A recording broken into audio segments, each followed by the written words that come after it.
അവസരം നോക്കി അവൾ എന്റെ ശത്രുക്കളുടെ കൂടെ കൂടി എന്നെ ശത്രുവായിട്ട് പ്രഖ്യാപിച്ചു. നെല്ലിശ്ശേരിയിലുള്ളവരെക്കാളും എനിക്കിപ്പോ പക തോന്നുന്നത് അവളോടാ.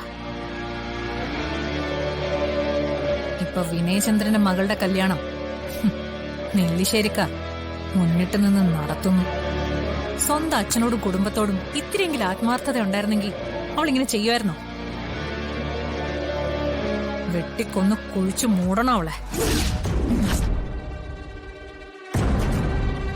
അല്ല, പെണ്ണ് കാണൽ ചടങ്ങ് ഇപ്പൊ തുടങ്ങിക്കാണും. അല്ലെങ്കിലും ഒരു പ്രതിസന്ധി ഘട്ടത്തില് എപ്പോഴും നമ്മളെ ചതിക്കുന്നത് സ്വന്തം ചോര തന്നെയായിരിക്കും. പുരാണങ്ങളിലും ഇതിഹാസങ്ങളിലൊക്കെ ഇതിനൊരുപാട് ഉദാഹരണങ്ങളുണ്ട്. അവളെ പ്രസവിച്ചത് നിന്റെ അമ്മയാണ്, എന്റെ നേർപ്പെങ്ങൾ. അച്ഛൻ മരിച്ചുപോയെങ്കിലും ആ സ്ഥാനത്ത് ഞാനുണ്ട്, അവളുടെ അമ്മാവൻ. ഞാൻ മരിച്ചുവിട്ടില്ലല്ലോ. നമ്മളെ രണ്ടുപേരെയും അറിയിക്കാതെ അവളുടെ വിവാഹം തീരുമാനിക്കാൻ നെല്ലിശ്ശേരിക്കാർക്ക് എന്ത് അധികാരമാണുള്ളത്? മൂർത്തി, അവളെ കെട്ടാൻ പോകുന്നതിന്റെ മുഴുവൻ ഡീറ്റെയിൽസും എനിക്ക് ഇന്ന് തന്നെ കിട്ടണം. അതിനൊന്നും പ്രയാസമില്ല. ഇപ്പൊ തന്നെ ഞാൻ അതിനുവേണ്ടി ഏർപ്പാട് ചെയ്യാം. എന്നാ ചെല്ല്, എത്രയും പെട്ടെന്ന് ഡീറ്റെയിൽസ് എനിക്ക് കിട്ടണം.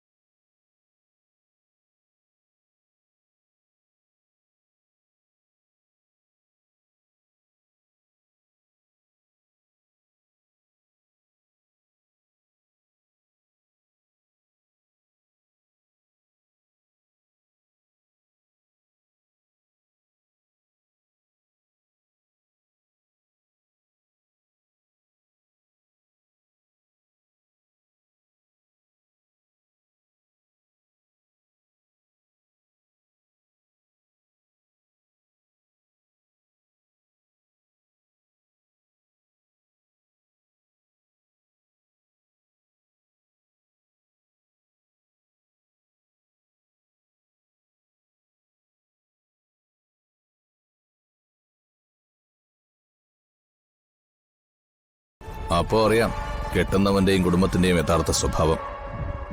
എന്റെ മനസ്സിൽ അനിയത്തിയുടെ സ്ഥാനത്തുനിന്ന് ഞാൻ അവളെ ഇരിക്കപ്പണ്ടം വെച്ച് പടിയടച്ച് പുറത്താക്കി കഴിഞ്ഞു. അതുകൊണ്ട് കൂടുതൽ വിളിയോ അന്വേഷണമൊന്നും വേണ്ട. അവളുടെ കല്യാണം ദൂരെ നിന്ന് കാണാൻ മാത്രമേ നിങ്ങൾക്ക് സാധിക്കൂ. വച്ചിട്ട് പോകുന്നുണ്ടോ രാക്ഷസി?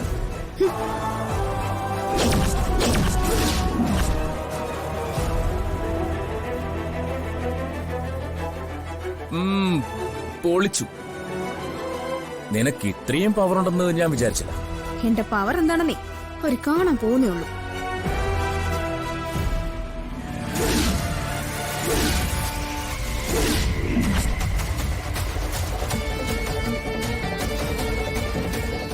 അതെ, യഥാർത്ഥ പൂരം കാണാൻ പോകുന്നതേ ഉള്ളൂ. നെല്ലിശ്ശേരിയിലെ കുട്ടിയായിട്ട് ദത്തെടുത്തു പോലും. ഇപ്പോഴത്തെ അവസ്ഥ മാറി അവരുടെ സർവനാശത്തിന് കാരണമാവുന്ന ഒരു ദിവസം വരും. എന്റെ കാല് വാരി അവസരം നോക്കി മറുകണ്ഠൻ ചാടിയവളാ അവള്. അവളെ വെച്ച് തന്നെ ഞാൻ അവർക്ക് പണി കൊടുക്കും, കൊടുത്തിരിക്കും.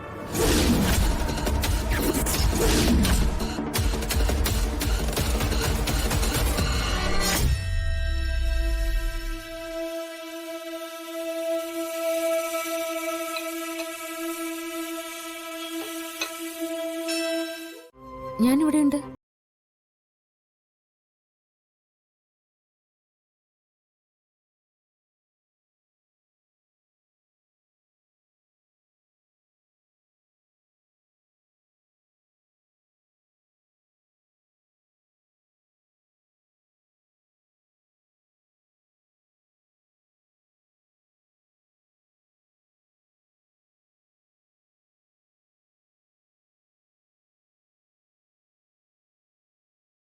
കൊടുത്തയക്കട്ടെ?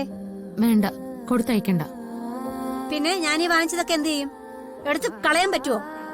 ഞാനൊന്ന് പറഞ്ഞു തീർത്തോട്ടെ. സച്ചേട്ടൻ ഓഫീസിൽ നിന്ന് ഇറങ്ങിയിട്ടില്ല. ഏട്ടനോട് അതുവഴി വന്ന് മരുന്നെടുത്തോണ്ട് വരാൻ ഞാൻ പറയാം. ശരി. ഈ അമ്മയുടെ ഒരു കാര്യം വെറുതെ എന്നോട് വഴക്കിന് വരാ. ഒന്ന് പോടി പെണ്ണെ. നീ അവനോട് വന്ന് ഇതൊന്ന് എടുത്തോണ്ട് പോകാൻ പറ. ശരി, ഞാൻ ഇപ്പൊ തന്നെ വിളിച്ചു പറഞ്ഞേക്കാം.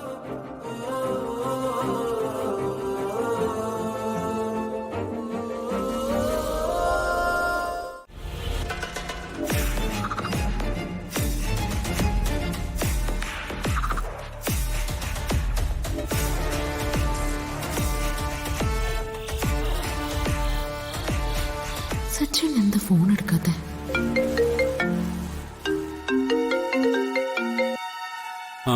ഹലോ അർച്ചനെ.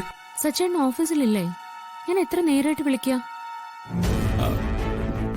ഞാൻ ഓഫീസിൽ തന്നെ ഉണ്ട്. ഞാനേ ഒരു എമർജൻസി മീറ്റിംഗില.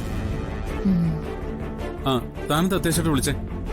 നേരത്തെ എന്റെ കോള് ഹോൾഡ് ചെയ്ത് വെച്ചു, പിന്നെ വിളിച്ചപ്പോ എടുത്തതുമില്ല. എന്തെങ്കിലും ഒരു അത്യാവശ്യത്തിന് വിളിച്ചാ ഇപ്പൊ സച്ചിനെ കിട്ടാറുമില്ല. ഇതിനു മാത്രം ഇപ്പൊ എന്താ ഇത്ര തിരക്ക്? എടോ, അത് പിന്നെ ഓഫീസിൽ ഓരോ കാര്യങ്ങള്. സച്ചേട്ടൻ ഓഫീസിൽ നിന്ന് ഇറങ്ങാറായോ? ഒരു 10-15 മിനിറ്റിനുള്ളിൽ ഇറങ്ങും. വീട്ടിൽ പോയിട്ട് മരുന്നെടുക്കില്ലേ? എടുക്കും, ഞാൻ എടുത്തോണ്ട് വരാം. ഞാനിപ്പോ വിളിച്ച് ഓർമ്മിപ്പിച്ചില്ലായിരുന്നെങ്കിൽ അതും മറന്നേനെ അല്ലേ? ഏയ്, ഞാൻ മറന്നിട്ടൊന്നുമില്ല, ഞാൻ കൊണ്ടുവരാം.